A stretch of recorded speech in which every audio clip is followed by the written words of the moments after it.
La criminalité, c'est un cycle.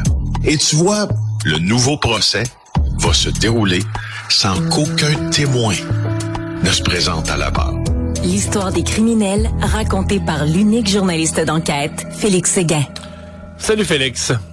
Bonjour Mario. Et le procès des joueurs de Hockey Canada est commencé on se rend compte, on s'en doutait là, que la couronne a de la preuve sérieuse, notamment à partir des téléphones portables de certains joueurs eux-mêmes.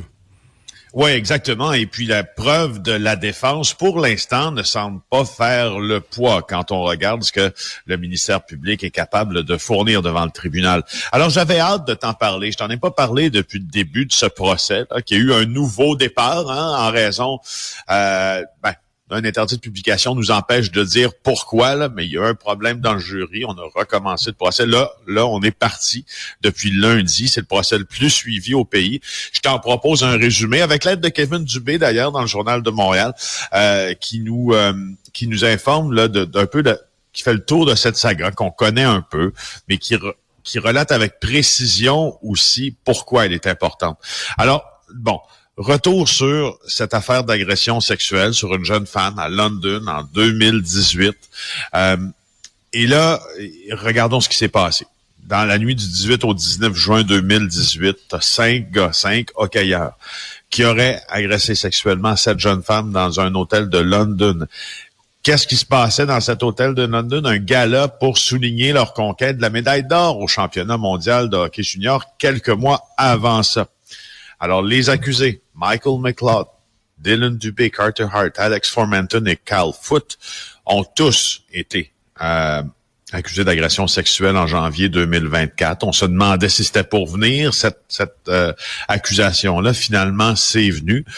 Le premier procès a commencé donc la semaine dernière, avant d'être annulé 3 jours plus tard. On a dû choisir un nouveau jury de 14 personnes, puis là, le deuxième procès a commencé lundi. Alors, ce qu'on va regarder dans ce procès-là, c'est pas de savoir si cette jeune femme a bel et bien participé à ces ébats, je mets le terme entre guillemets, sexuels dans cette chambre d'hôtel. C'est si elle était consentante. Tout au long des ébats. Et c'est là-dessus que repose entièrement la cause, selon les faits qui sont allégués. D'abord, la victime avait consenti à un rapport sexuel avec un des hockeyeurs, Michael McLeod. Ce dernier avait envoyé un message à ses autres coéquipiers, les invitant à finalement faire, je cite, un trip à 3 rapidement dans sa chambre. C'est par la suite que les coéquipiers se joignent aux ébats que la notion de consentement est litigieuse. Alors, selon ce qui a été présenté, excuse-moi, mais litigieuse, certain. C'est pas parce que tu consens à un rapport sexuel que tu consens à ce que cette personne-là invite sa gang, là. Je te comprends, non? C'est une autre affaire. C'est une autre affaire, mais ça, c'est arrivé dans le cas des Tigres de Victoriaville aussi. C'est assez similaire, là, l'affaire des joueurs des Tigres de Victoriaville, si tu te rappelles. Alors, mais regarde bien comment la défense en arrive aussi avec ça. Elle dit, elle n'a jamais formellement dit non, et elle a même accepté, selon une vidéo qui a été présentée en cours hier, de s'enregistrer après les faits afin de dire que oui, tout était consensuel. Et là, Mario, je m'excuse, mais dans ces cas-là, je vais être obligé de dire bullshit. Parce que moi, j'en ai traité là dans ma vie de journaliste là plusieurs histoires d'agression, de viol. Puis je pense même, si ma mémoire est fidèle, que dans l'affaire des Tigres de Victoriaville, ceux qui tentaient, parce qu'il y en a qui ont tenté de briller cette affaire-là pas mal à la Ligue de hockey junior majeure du Québec, me dit ouais, mais après ça.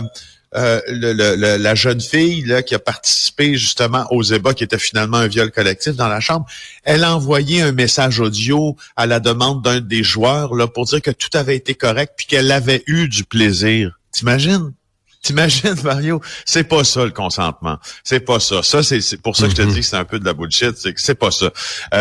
Alors, c'est justement. Donc, c'est pas une preuve pour l'instant.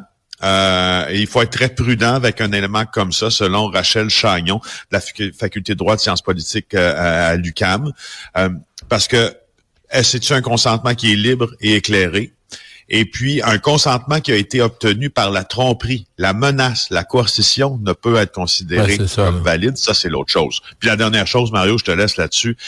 Ça, on le voit maintenant depuis plusieurs années dans les procès pour agression sexuelle. Tu peux avoir un consentement, tu peux le retirer pendant l'acte sexuel. Ton consentement peut tenir pour une partie de l'acte sexuel et pas pour l'autre partie. Puis je termine en disant que ce qu'on voit aujourd'hui en Ontario, depuis le début de la semaine, c'est aussi le procès d'une époque. C'est pas juste le procès de ces joueurs de hockey, c'est le procès d'une époque au complet. Ouais, d'une attitude où on se pensait tout permis, là. Jusqu'à un certain point, là. Ouais. Exact. Une histoire vraiment pas chic, là, d'outrage à un cadavre, en même temps, tu comprends, de vie de misère en général.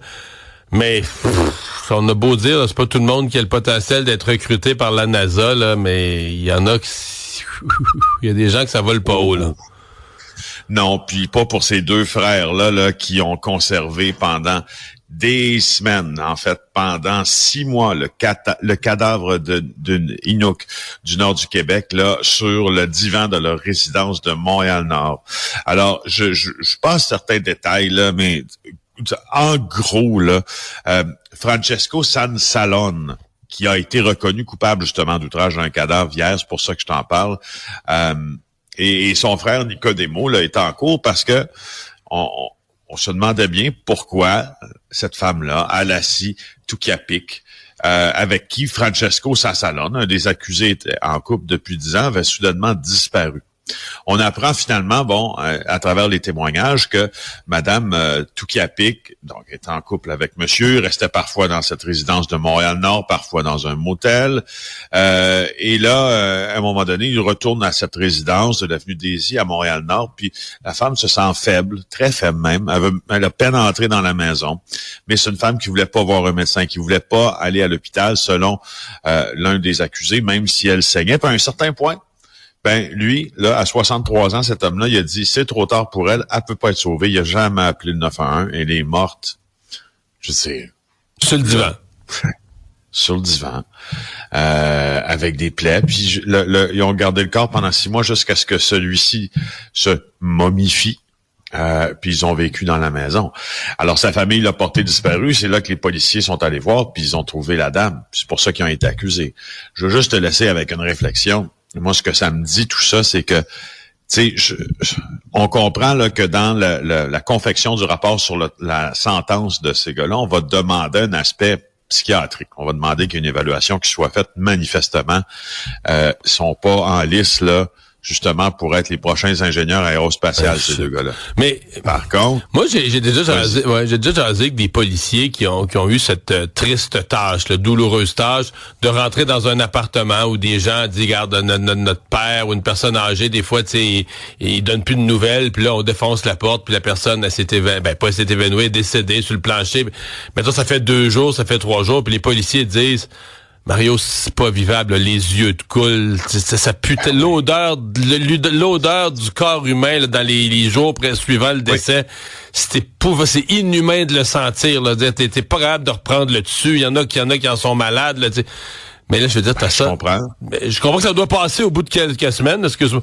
Mais les premiers jours dans la maison, je sais pas que ça devait être épouvantable. Non, mais c'est ça. Mais justement, moi, j'ai vécu ces situations-là aussi, là, dans d'autres contextes, là, dans l'affectation à l'étranger, notamment lors du tremblement de terre là, d'Haïti en 2010, où on avait des dizaines de milliers de victimes qui jonchaient le sol dans des conditions de chaleur et tout ça.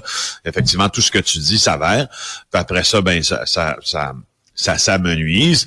La question que moi j'ai puis que je trouve tellement dommage là-dedans, puis éminemment et ultimement triste, c'est que si cet homme-là a décidé que les souffrances de sa conjointe avec qui il a vécu pendant 10 ans ne nécessitaient pas qu'on se rende à l'urgence, puis a décidé par lui-même que le temps de la mort était venu. Imagine la vie qu'elle a vécue pendant 10 ans, cette femme-là. Ouais. C'est ça c'est ça qui m'a frappé quand j'ai lu. T'imagines 10 ans à vivre à côté d'un gars qui a finalement pris cette décision-là en disant, hey, tu veux pas aller à l'hôpital, t'es en train de mourir, meurs donc sur le sofa. je pense qu'on est au bout de ce qui est humain là, d'endurer, puis on est au bout de ce qui est humain de décider aussi dans ça. Merci Félix, à demain. Au revoir. Cube